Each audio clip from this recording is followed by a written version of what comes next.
नमस्कार मित्रों, उत्तर प्रदेश संगीत नाटक अकादमी के रेडियो जयघोष में आप सभी का बहुत बहुत स्वागत।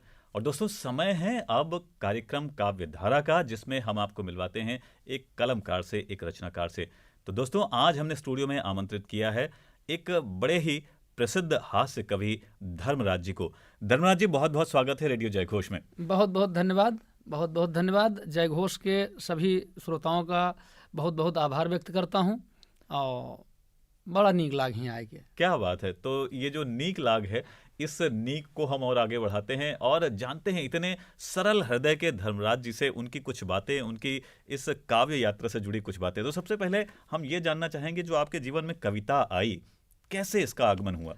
अब ऐसे तो अगर मैं बताऊं आपको तो जब पढ़ाई समय में भी कविताएं होती थी जो हमको याद करना होता था, तो वो पढ़ते थे, कहानियाँ पढ़ते थे।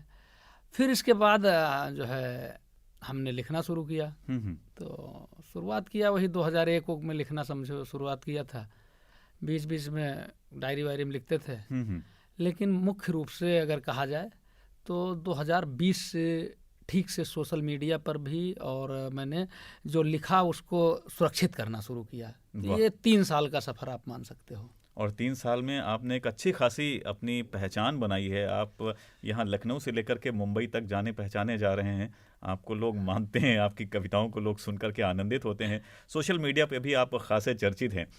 हाँ, 10 देशन में भैया जो है हमार चाहे वाले जो हैं वो 10 देश में हैं जो फॉलो करते हैं। अपने भारत देश के अलावा 9 देश और हैं जहाँ फॉलो करते हैं। क्या बात है।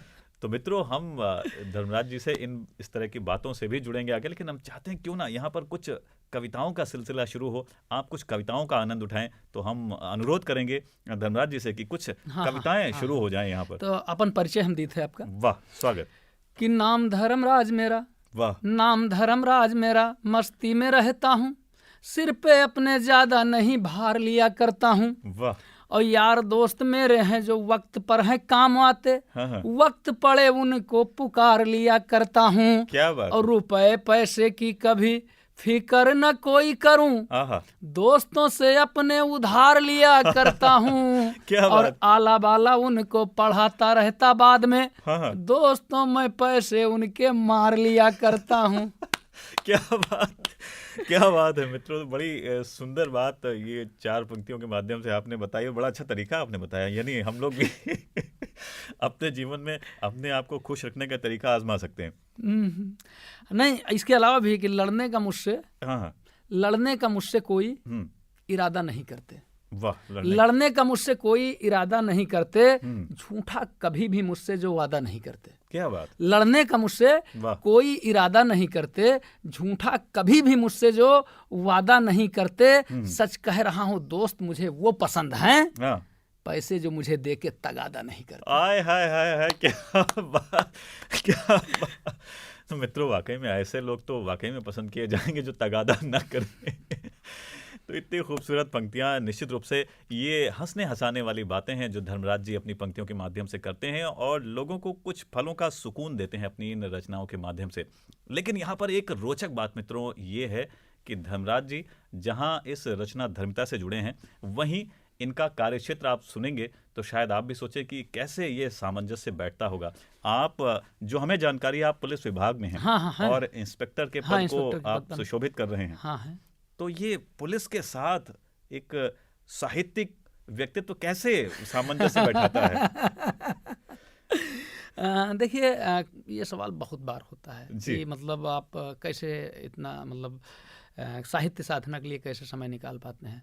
तो मैं बताना चाहता हूँ कि जो लोग हैं जो गलत काम के लिए समय निकालते हैं, वो तो बहुत समय निकाल लेते हैं। गलत काम करने के लिए तो लोग बहुत समय निकाल लेते हैं। तो हम अपने लिए, अपने समाज के लिए समय क्यों नहीं निकाल सकते हैं? कोई भी आदमी इतना बिजी कभी नहीं होता है कि उसको 24 घंटे में 1-1.5 घंटे का, 2 घंटे का समय न मिले अपने लिए। और अगर कोई व्यक्ति ये कहता है कि हमको 1 घंटे का समय नहीं मिलता है, यकीन मानिए इस दुनिया में उससे गरीब कोई है ही नहीं। अगर आप अपने लिए, अपने समाज के लिए, अपने लोगों के लिए 1 घंटे का समय नहीं निकाल पा रहे हैं, तो फिर भैया आप तो मतलब मेरी नज़र में आपसे ज़्यादा निर्धन कोई है ही नहीं।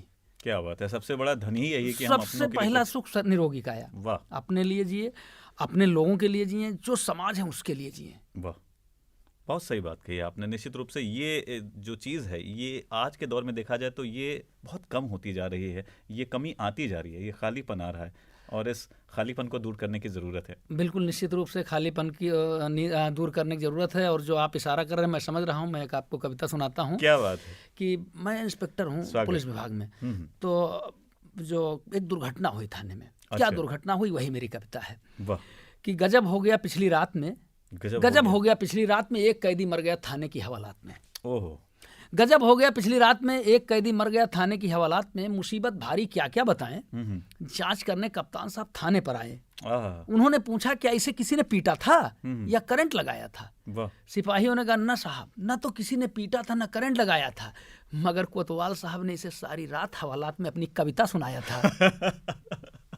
और हमारी ड्यूटी में कोई नहीं लोप है। लोप मतलब कोई काम न कर पाए, हाँ, जो हाँ। ड्यूटी है उसको न करिए तो वो लोप को आना जाता है। हाँ, हाँ, तो हमारी ड्यूटी में कोई नहीं लोप है, मर गया कैदी, ये इनकी कविता का प्रकोप है। वाह, क्या बात है। कप्तान से साहब ने कहा तुम्हें फांसी का दंड मिलेगा, आह, बहुत सुनाते हो कविता, सबका मजा एक साथ मिलेगा। वाह, मैंने कहा हुजूर मैं मरने के पहले अपने अंतिम इच्छा वाले अधिकार को भुनाना चाहता हूँ। पूछा जाता है ना कि भाई अपनी मरने के पहले अंतिम इच्छा क्या है तुम्हारी। है?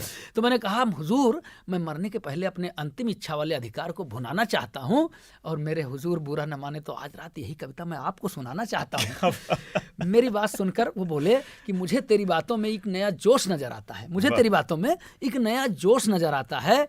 अरे कविता विता रहने दे पगले, तू मुझे निर्दोष नजर आता है। क्या बात है, क्या बात है, क्या बात है। ये तो Thank बड़ा जबरदस्त दिलचस्प वाकया आपने सुनाया अपनी कविताओं में। निश्चित रूप से इस तरह की कविताएं हमारे मन को गुदगुदाती हैं और बड़ा मन को स्वस्थ कर देती हैं।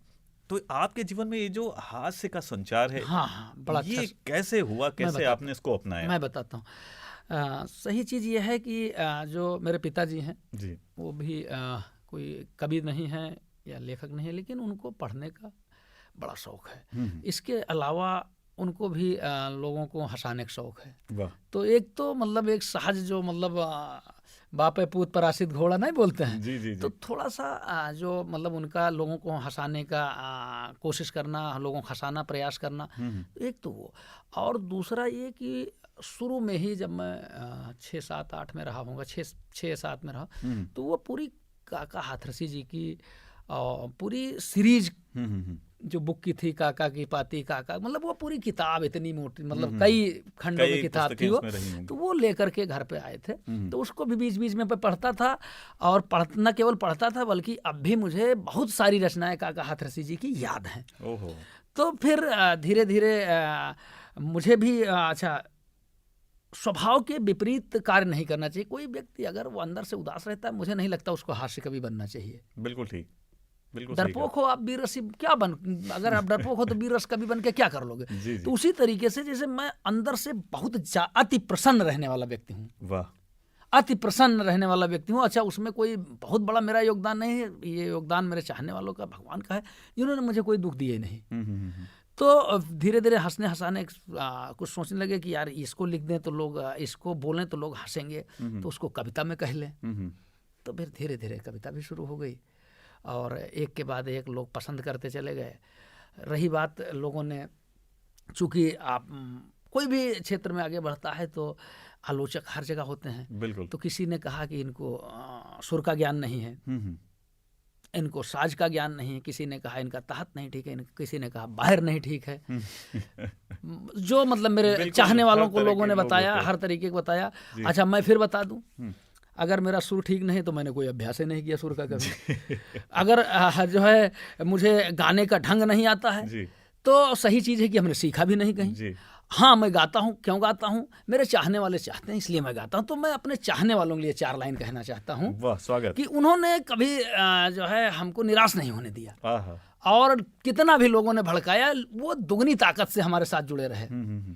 उन्होंने हमसे उनके लिए 4 लाइन कहना चाहता हूँ कि सुर न देखिए, सुर न देखिए, सुर न देखिए, न मेरा साज देखिए, वाह, भाई सुरसाज हमको आता भी नहीं, ना हमने कभी अभ्यास किया है। जी, जी। अब मेरे चाहने वालों का आदेश है इसलिए मैं गाता हूँ। मैं जानता हूँ कि मैं मतलब बहुत अच्छा गाता भी नहीं हूँ, जी जी जी जी। बहुत अच्छा क्या मतलब गा ही नहीं पाता हूँ, लेकिन फिर भी उनका आदेश है तो मुझे मानना पड़ता है। जी। सुर न देखिए न मेरा साज देखिए, वाह, तहत बहर ना मेरी आवाज़ देखिए। क्या बात। सुर न देखिए न मेरा साज देखिए, तहत बहर ना मेरी आवाज़ देखिए, और कुछ भी नहीं है पास, मेरे पास कुछ भी नहीं है, कुछ भी नहीं है पास, फिर भी मुझ पे फिदा है मेरे चाहने वालों का अंदाज देखिए। क्या बात है, क्या बात है, क्या बात है। और ये अंदाज अपने आप में बेहद निराला है, और ये अंदाज ऐसे ही बना रहे, हम तो ये चाहेंगे। तो इसी अंदाज में क्यों ना कुछ और। हाँ, एक मेरा बहुत वायरल मुक्तक है जो बहुत ज़्यादा वायरल हो। मैं एक चीज़ और बताना चाहता हूँ कि जो हमारे देश में शिक्षक हैं या विश्व में कहीं भी शिक्षक हैं, उनकी तुलना देश के किसी भी बड़े से बड़े पद से नहीं हो सकती, वो सारे पदों के ऊपर हैं। तो एक मेरा मुक्तक है जो कि केवल मनोरंजन के लिए, उसको ये ना समझा जाए कि मतलब मैं कोई आलोचना के ढंग से कहना चाहता हूँ, बल्कि वो केवल मनोरंजन है। सच्चाई ये है कि गुरु महान था, है और रहेगा। वो मुक्तक जो मेरा है, पहले मैं उसको पढ़ दूं, जो बहुत वायरल है। आप बल्कि लोग मुझसे पूछते हैं आप दरोगा जस मजा वाले हो का, जैसे कोई नहीं पहचानोगा तो आप दरोगा जस मजा वाले हो। हमने कहा कि लोगों ने कहा कि नौकरी कौन बढ़िया है, तो अचानक मुंह से निकल गया कि नवंबर जस मजा जनवरी में न पई हो, नवंबर जस मजा जनवरी में न पई हो, और गद्दा जस मजा दरी में न पई हो, और ठास के पिस्टल बुलेट से घूमी हो, दरोगा जस मजा मास्टरी में न पई हो। क्या बात है, क्या बात है, बहुत सुंदर। तो ये बातें ऐसे ही चलती रहेंगी, कविताओं का भी दौर जारी रहेगा। आपने हास्य व्यंग्य में इतना बढ़िया सराबोर सब सुनाया है अभी तक। ऐसे में मेरे मन में एक बात ये आती है कि जो हास्य है, ये आपको क्या लगता है, बहुत कठिन है या बहुत। नहीं, अब देखिए ऐसा है, इस दौर के साथ कठिन होता जा रहा है। इस दौर के साथ हास्य कठिन होता जा रहा है। हास्य कठिन नहीं है, लेकिन इस दौर के साथ आप जो है किसी भी मुशायरे के कवि सम्मेलन की कल्पना मतलब अपने दिमाग में चित्र खींचिए और देखिए वहाँ क्या होता है। वहाँ पहली बात तो जो लोग बैठे हैं, कई बार उसमें से बहुत सारे लोग ऐसे होते हैं जो अपना मोबाइल देखते रहते हैं। बिल्कुल, जो अपना मोबाइल देखते रहते हैं। बहुत लोग इसलिए बैठे होते हैं कि मतलब उनके साथ वाले बैठे हैं। जी बिल्कुल, ठीक है। ऐसे में वीर रस का कवि है, वो जब दहाड़ता है और दहाड़ के अपनी बात खत्म करता है, तो उनको मालूम होता है कि हमको कहाँ ताली बजानी है। बिल्कुल, वो ताली बजा दिए, तर तर तर तर ताली बज गई। कोई श्रृंगार का कवि पढ़ा तो उसकी आवाज, कंठ, वो सारी चीज इस हिसाब से है कि वो उनको मालूम है कि कहाँ ये रुकेगा जहाँ हमें ताली बजानी है। वो भले मोबाइल में अपने देख रहे हैं, लेकिन जैसे वो रुका, फड़ फड़ फड़ ताली बजने गई। हमारे साथ अच्छा उसमें उनको मजा भी आता है। ऐसा नहीं कि वो कोई देखा दे, उनको मजा आता है क्योंकि कान से सुनते रहते हैं, कान से सुन रहे हैं जी। बीच में मतलब उसकी आवाज उनको धुन मिल रही है। हमारे साथ क्या है, जब हास्य व्यंग्य है, इसमें कहीं एक आध शब्द ऐसा होता है जो पंच होता है। बिल्कुल, एक आध शब्द हमारा जो है पंच होता है, जिसको सुनेंगे तो मजा निश्चित आएगा। निश्चित आएगा। अब पता लगा वो मिस हो गया तो सारा मजा मिस हो गया। तो अब वो मतलब जी, तो इस मतलब दौर के साथ जैसे मतलब जब मोबाइल लेके मोबाइल बैठे हैं, कुछ जो एक्टिव हैं वो रिकॉर्डिंग करने लगे। मतलब गैजेट्स का जो चलन है, हाँ, वो तो इसमें कहीं न कहीं से, और बाकी हाथ से या कोई भी चीज़, मेरा ये मानना है कि आप जो चीज़ ठान लेंगे, ईश्वर आपको वो अवसर देता है कि आप अपना जीवन किस तरह जीना चाहते हैं। वाह, बिल्कुल सही। तो अगर आपके अंदर हंसी है, अंदर से आप प्रसन्न रहते हैं, तो आप हास्य कभी बनिए, हास्य हंसाने के लोगों को। अंदर से दुखी है, मत कोशिश करिए। पता लगा अंदर से आप जो है दुखी हैं और लोगों को हंसाने को कैसे हंस जाएंगे। क्या बात। और बाकी जैसे भाई जो लोग कहते हैं कि भाई हंसाते हैं लेकिन दर्द छिपाए रहते हैं, भैया अगर किसी के अंदर है और उसके अंदर इतनी ताकत है तो उसको सलाम है। कोई अपना दर्द छिपा के हंसाता है तो उसको सब, मेरे अंदर नहीं है, मेरे अंदर दर्द वर्द कुछ नहीं है, मेरे अंदर भी मजा, बाहर भी मजा, और मैं हंसाने की कोशिश करता हूँ, बस सीधी सीधी बात है। तो मित्रों, अपनी बातों में इतने ईमानदार और अपनी कविताओं में भी उतनी ईमानदारी के साथ बात रखने वाले धर्मराज जी आज हमारे बीच में हैं। हम उनसे बातों का सिलसिला जारी रखे हुए हैं। यहाँ पर हम कुछ और बातों से जुड़ते हैं। आपने अभी हास्य व्यंग का पुट देखा, लेकिन हमें पता चला कि आप और भी विधाएं हैं जिन पे आप बराबर से लेखन करते हैं। लिखते हैं। जैसे अभी जो है मनाया गया गणतंत्र दिवस जी, तो ये जब हमारा देश आज़ाद हुआ तभी ये हक हमको मिला कि हम गणतंत्र दिवस मना सकें। बिल्कुल। तो मैं उन तमाम शहीदों के लिए 4 लाइन कहना चाहता हूँ। स्वागत। हमने कहा कि 23 में चढ़े फांसी भगत सिंह, चढ़ती जवानी भूल न जाना। वाह वाह। 23 में चढ़े फांसी भगत सिंह, चढ़ती जवानी भूल न जाना। हम आजाद रहेंगे सदा, ये थी शेखर बानी भूल न जाना। आजादी के लिए पुरखों ने थी दी कुर्बानी भूल न जाना। और वीरों के खून से लाल हुआ था गंगा का पानी भूल न जाना। क्या बात है, क्या बात है।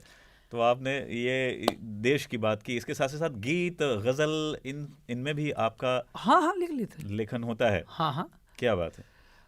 जिसे क्या नाम है, गजल में बात करें तो मैंने लिखा था कि न हैरत कीजिए गर भंवर ही पतवा। एक चीज और बताई थी, हमारे जो बहुत चाहे वाले हैं जी, वो हमें बहुत सख्त हिदायत दीनी है। अच्छा। हमें बहुत सख्त हिदायत दीनी है कि तुम गावा ना करो। अच्छा। हमारे चाहे वाले के बहुत सख्त हिदायत है कि तुम भाई गावा ना करो। काहे कि मतलब दोहरी सजा मत दो कोई का, एक तो कविता भी सुना रहे हो, दूसरा बेसुरा गाय के और मतलब परेशान लोगन का करत हो, तो गावा ना करो। लेकिन जो है कुछ लोग कहते नहीं, कुछ लोग कहते नहीं गाय दिन करो, तो भाई वो लोग तय करे कि अच्छा ला नीक की बेकार, ई वही लोग तय करें। अब उनके आदेश है तो मतलब कोई रोकत है कोई टोकत है तो क्या करी, कौन बिहार वार हम क्या करी। बिल्कुल। तो हमने लिखा है कि न हैरत कीजिए अगर भंवर ही पतवार हो जाए, न हैरत कीजिए अगर भंवर ही पतवार हो जाए, न जाने कब यहाँ साहिल पे ही मझधार हो जाए। आय क्या बात। न हैरत कीजिए अगर भंवर ही पतवार हो जाए, न जाने कब यहाँ साहिल पे ही मझधार हो जाए। और न जाने कब यहाँ साहिल पे ही मझधार हो जाए। न ज्यादा काटिए, न ज्यादा काटिए चाकू से अपनी नर्म शाखों को, क्या पता कौन सी टहनी यहाँ तलवार हो जाए। और जगेगा जो सफर में, जो भी मेहनत करने वाले लड़कों हैं अपने लक्ष्य के लिए, उनके लिए कहना चाहता हूँ कि जगेगा जो सफर में, जगेगा जो सफर में, जगेगा जो सफर में रह के चौकन्ना बिला गफलत। वाह। जगेगा जो सफर में रह के चौकन्ना बिला गफलत, उसी माजी के बस का है जो बेड़ा पार हो जाए। क्या बात है, क्या बात है। उसी माजी के बस का है जो बेड़ा पार हो जाए। और पुराने दोस्तों के साथ, पुराने दोस्तों के साथ फिर वही चाय की चुस्की। क्या बात। पुराने दोस्तों के साथ फिर वही चाय की चुस्की। खुदा ऐसा भी तू कर दे, ये भी एक बार हो जाए, ये भी एक बार हो जाए। क्या बात है, क्या बात है। गज़लों में भी बड़ा ज़बरदस्त अंदाज है आपका धर्मराज जी का, और बड़ी खूबसूरती से आपने गज़ल का एक पुट रखा, और आपने मित्रों एंजॉय भी किया होगा, आनंद भी लिया होगा इन पंक्तियों का। तो ये कैसे आप मतलब कर लेते हैं, जहाँ एक तरफ हास्य में भी पढ़ता हन का उन्होंने ऐसा थोड़ी कि को मन बहुत उठाए लिखाई ला गया। अरे पढ़तो तो हन भाई, जो है आदमी कहते हैं कि भाई हम जो है पढ़े। हम बताए थे आपसे कि हम पढ़े के लिए बहुत ज़्यादा मारे गए हैं। अच्छा। यही लिए नहीं कि हम पढ़े नहीं पढ़ित रहे लिए, हम पढ़ित रहा यही लिए मारे गए, लेकिन हम कोर्स नहीं पढ़ित था ई लिए मारे गए। हम उपन्यास पढ़े करते बाबू बहुत मारत रहे, बहुत ज़्यादा। मतलब आपसे बताए थे कि इतना ज़्यादा बाबू मारत है जी के कोई जवाब ना है। और हम बाबू मतलब जासूसी उपन्यास बहुत पढ़ते रहे। हम उनके उपन्यास धीरे से कमरा से उनके चुराए किए और पढ़ के और चुप पे धई देता हूँ। तो जान नहीं पावत रहे, और जब जान जाते हैं तब बहुत मारत हैं। और एक के अलावा जो है खेते होते हम चुप्पे चुराए के किताब उताब लिखे जाता हूँ, मैं पढ़ा करता उपन्यास। तो कविता जैसे आप बात करी हैं, क्या नाम है, उपन्यासन के बात करी हैं, तो मान लो जनरल नॉलेज में पूछा था कि फला उपन्यास के लिखा है, हमसे पूछो, हम बताइए कि वो कौन पात्र है, क्या बात और क्या है। मतलब आपका प्रसिद्ध रचना का आप बात करी हैं तो लगभग आपका बताइए कि हम पढ़े हैं। अरे वाह। आप कौन रचना की बात करी हैं तो हम आपका बताइए कि मतलब बड़ी बात नहीं है कि ये तो अथाह सागर है पूरा, कोई के संभव नहीं कि सबका पढ़ पावे, लेकिन अगर उत्तर प्रदेश के या देश के जो प्रचलित हिंदी उपन्यासन के आप बात करी हैं, हिंदी कवियन के आप बात करी हैं, तो भले एकदम याद ना हो लेकिन लगभग पढ़ा हुआ है आपने। मतलब लगभग का परसेंट में वो नहीं हो सकता है। सही चीज़ तो है कि जितना संख्या है वो हिसाब से कोई आधा % नहीं पढ़ सकता है, लेकिन एक आदमी जो पढ़ सकता है ज़्यादा से ज़्यादा जितना संभव हो सकता है उतना हम पढ़े हो हैं। हालांकि हमार शक्ल सूरत देख के कोई का लागत नहीं है कि हम पढ़े लिखे हैं। मित्रों, ऐसा नहीं है।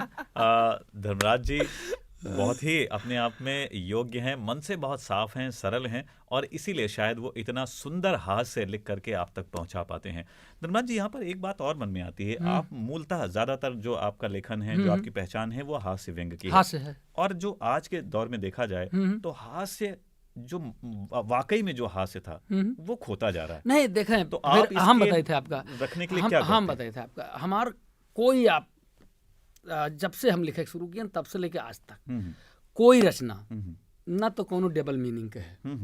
हंसावे के लिए आदमी भाई अश्लील बात कह के हंसावे, कोई घृणा वाली बात कह के हंसावे, जैसे बहुत लोग मतलब जो रासायनिक क्रियाएं मनुष्य की हैं ओके बारे में है, मतलब चुटकुला बनाते हैं उसके बारे में, कविता नहीं, बेकार की चीज़ है, अश्लील नहीं।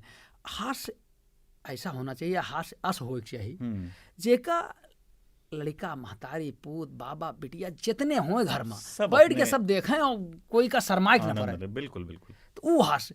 और जो है लिखी नहीं है, जो हमसे पहले वाले लोग हैं सब लिखे नहीं है, भाई काका हाथरसी जी के आप कौनो पढ़ो, बिल्कुल बिल्कुल सुने कोई चीज डबल मीनिंग हो, कहूँ बताओ कि कहूँ कोई काका हाथरसी जी के कोई डबल मीनिंग हो आपके, कोई बताओ। परसाई जी का आप पढ़ो, परसाई जी का कहीं डबल मीनिंग हो कुछ कोई चीज़। हालांकि परसाई जी कविता अगर लिखी नहीं है तो हम कम से कम पढ़ाना ही है, हम उनके व्यंग पढ़ा है। और जे भी है मतलब लिखी नहीं, हंसाई नहीं है, उतना नहीं हंसाई नहीं कि आदमी के मतलब बिल्कुल ये अपनी सोच पर मतलब जो है परेशान हो जाए हंसत कहीं अश्लीलता नहीं है। अश्लीलता अब जैसे फिल्म में देखो हंसावे के लिए बहुत अश्लील बात, डबल मीनिंग बात, बिल्कुल, तो उससे कोई फायदा नहीं है। वो हंसाए का हंसाए है कि जे लड़का महतारी शर्मा जाए, बाप बेटिया शर्मा जाए, ये कौन हंसाई? अरे तुम बनाओ जोन है जोन सभे घर भर बैठ के देखें, क्या बात। और अभी जो है जो कवि हैं ऐसा नहीं है कि एकदम सिरे से खारिज कर दो कि मतलब जत्ते हास्य कवि हैं सब मतलब अश्लील लिखत हैं या ख़राब लिखत हैं, या मतलब हम ही एक सबसे बड़े अल्लामा हैं और बाकी कोई कुछ नहीं, ऐसा कुछ नहीं। अभी लिखत हैं, बढ़िया पसंद किए जाते हैं, और न केवल पसंद किए जाते हैं बल्कि हर जगह इज्जत है उनके। और आज के दौर में भी मतलब हास्य कवि हैं, लिखत हैं और आगे बढ़त हैं, और आगे बढ़े हैं, और जो नए लड़के सीखत हैं उन्होंने बढ़े हैं आगे। वाह। हाँ धर्मराज जी, अच्छा लेखन के लिए, एक अच्छे हम रचनाकार हो सकें, इसके लिए पढ़ना कितना जरूरी लगता है आपको? पढ़ब तो बहुत जरूरी है भैया, बिना पढ़े तो कुछ ना हो पाई।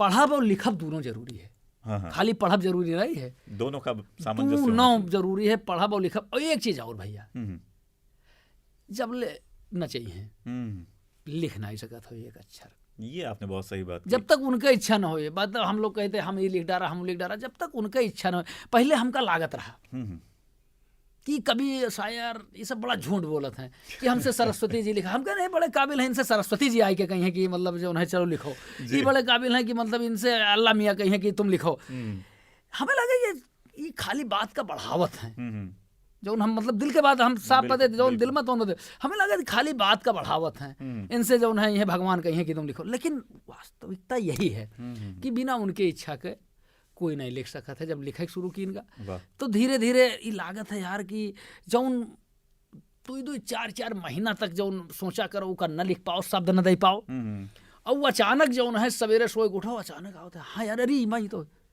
ये लागत है कि हाँ नहीं वो लिखावत है। और जितना देखो कोई कभी शायर या मतलब हमरे बादो लोग हैं हमसे पहले हैं, और पहले वाले बताई हुई हैं, हमहूँ बताई थे आई हैं उन्होंने बताई हैं, आपके अंदर छंद नहीं मिला पावत हो, गजल पूर्ण नहीं कह पावत हो, आप सही जो है रचना नहीं कह पावत हो, ये बड़ी कमी नहीं है, ये धीरे धीरे आपके सही हो जाए। लेकिन अगर अंदर से आप अच्छी चीज के भाव नहीं आवत है। ये सबसे बड़ी बात है। पीतल का पीट पीट के चाहे जितना कोई हार बनाए दे, चाहे जितना ओके तहत भी सही रही, ओके बाहर भी सही रही, ओके जो है मतलब एकदम शब्द विन्यास भी सही रही, मीटर भी सही रही, सब कुछ सही रही, लेकिन जनता का मजा नहीं आए जब तक वो अच्छा न भाव ना अच्छा रहे। तो हम सब लेखकन से कहते, लेखकन कवियन सबसे कहते कि जो लिखे के ये धीरे धीरे सीख जाइयो, लेकिन अगर तोरे अंदर भाव सही ना आई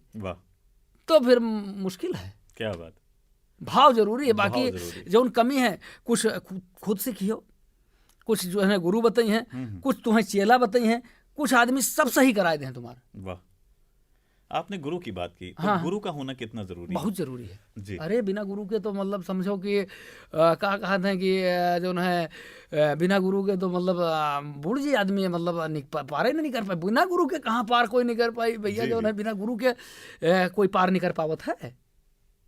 बिल्कुल सही बात है। तमाम कलाएं हैं जिनमें कहा हाँ, अरे बिना गुरु के पारे नहीं, बिना गुरु के पारे नहीं हो सकता है आदमी। बिना गुरु के कैसे, अब वो किका गुरु बनाए हो, ये महत्वपूर्ण है। ये महत्वपूर्ण। आप कोई व्यक्ति गुरु है, कोई आदर्श गुरु है, कोई इस दुनिया में नहीं वो गुरु है, कोई मूर्ति गुरु, किसको बनाए ये महत्वपूर्ण है नहीं है। महत्वपूर्ण है कि बिना गुरु के नहीं पार हुई। बिल्कुल, यानी गुरु का होना जरूरी है, बहुत जरूरी है। अध्ययन जरूरी है, अध्ययन बहुत, बिना मानसिकता जरूरी, स्वस्थ मानसिकता, स्वस्थ रह जरूरी है। क्या बात है। तो यहाँ पर हम इस मानसिकता के साथ बने हुए हैं। आपने इतनी बढ़िया कविताएं सुनाई हैं कि हम उसके साथ पूरी तरह से स्वस्थ मानसिकता से जुड़े हुए हैं। हम चाहेंगे इसी स्वस्थ मानसिकता के साथ हम कुछ और आगे बढ़ें। और घड़ी की सुइयां जो हैं वो अपने बस आगे भाग रही हैं, तो हम चाहते हैं चलते चलते कुछ और कविताओं से उनको जोड़ें। कई सेकंड बस आपके काव्य पाठ का। अच्छा चलिए, हम बताए थे कि जो है पुलिस विभाग से हम तो अपने जो पुलिस विभाग है या जो वर्दीधारी विभाग है उसके लिए कहना चाहता हूँ, स्वागत, आप लोग भी पसंद करेंगे। मैं कह रहा हूँ कि कांटों में जकड़ा हुआ इज्जत का ताज हूँ, कांटों में जकड़ा हुआ इज्जत का ताज हूँ, खाकी हूँ, गरीबों दबे कुछ लोग की आवाज हूँ। आया है, वाह वाह वाह। और फिर सुनिएगा, सर्दी में बरसात में, सर्दी में बरसात में, सर्दी में बरसात में, दिन हो चाहे रात में, रैलियों में मेलों में हो, वाह, या किसी बारात में सिसकियों का ढांढस हूं मैं, शोषितों का नाज हूं, खाकी हूं, गरीबों दबे कुचलों की आवाज हूं। हो दशहरा या दिवाली, ईद हो या चाहे होली, हो दशहरा या दिवाली, ईद हो या चाहे होली, पत्थरों की मार हो या झेलना हो चाहे गोली, पहुंचे जो अंजाम तक उस सफर का आगाज हूं, खाकी हूं, गरीबों दबे कुचलों की आवाज हूं। पीड़ितों और शोषितों के लिए मैं एक ढाल हूं, क्या बात, जो दमन इनका करें उनके लिए मैं काल हूँ, वाह, काल सर्पों के लिए हूँ काल, ऐसा बाज हूँ, खाकी हूँ, गरीबों दबे कुचलों की आवाज हूँ। माँ बहन और बेटियों की हिफाजत में खड़ा हूँ, वाह, आपकी खातिर न जाने कितनी तोपों से लड़ा हूँ, चीर हूँ मैं द्रौपदी की आप सबकी लाज हूँ, खाकी हूँ, गरीबों दबे कुचलों की आवाज हूँ। 2020 में जब कोरोना आया तो आपने देखा होगा, बिल्कुल, हर दुकान दफ्तर किसी भी विभाग का हो जी लगभग बंद हुए, बिल्कुल, लगभग बंद हुए, जहां ताला लगा, बिल्कुल। मैं सबकी बात नहीं करूंगा, बिल्कुल, मैं अकेला नहीं था, और लोग भी थे विभाग के, लेकिन लगभग बंद हुए, ये भी सच्चाई है, बिल्कुल। पुलिस विभाग का एक भी चौकी, एक भी थाना, एक भी पिकेट कोई टूटा नहीं, और बल्कि जो है जो था और बढ़ाया गया। जो खतरा सबके लिए था, वो वैक्सीन नहीं आई थी, वो खतरा हमारे लिए भी था, बावजूद इसके हमने काम किया, हमने मतलब खाकी ने काम किया। तो कहना चाहता हूं कि कोरोना संकट के समय भी मैं दिखाई पड़ रहा था, कोरोना संकट के समय भी मैं दिखाई पड़ रहा था, आपके जीवन की खातिर आप ही से लड़ रहा था, क्या बात है, आपके जीवन की खातिर आप ही से लड़ रहा था, और जान की बाजी लगाए हुए मैं जाबाज हूँ, खाकी हूँ, गरीबों दबे कुचलों की आवाज हूँ। जय हिंद, जय भारत। मित्रों, बहुत बहुत सुंदर पंक्तियां, और निश्चित रूप से जहां ये पंक्तियां हमें हमारे मन की चेतना को जगाने वाली थी, वहीं साथ ही साथ एक कर्तव्य बोध को भी बताने वाली थी। तो इतनी सुंदर बात आज इतनी सरलता से, इतनी ईमानदारी से धर्मराज जी ने हमारे बीच में जुड़ करके अपनी बात रखी, अपनी कविताएं रखी, बहुत आनंद आया। और निश्चित जानिए ये जो आपके साथ समय था वो पता ही नहीं चला। हमारा मन कर रहा था हम लगातार और आगे बातें करते रहें, आपकी कविताएं सुनते रहें, लेकिन अब कार्यक्रम का समय यहीं तक है, तो हम यहाँ पर अब अपनी बात को विराम देना चाहेंगे। लेकिन उस बात के साथ ही साथ सबसे पहले आपको बहुत बहुत आभार, बहुत बहुत धन्यवाद भैया, आपने हमारे अनुरोध को स्वीकारा और आप हमारे बीच में आए। ऐसे ही आप आते रहिए, मिलते रहिए, और साथियों आप भी ऐसे ही अपना प्यार हम तक बनाए रहिए, हम तक जुड़े रहिए और अपनी प्रतिक्रिया हमें भेजते रहिए। फिलहाल आज मुझे यानी सुस्मित को दीजिए अनुमति।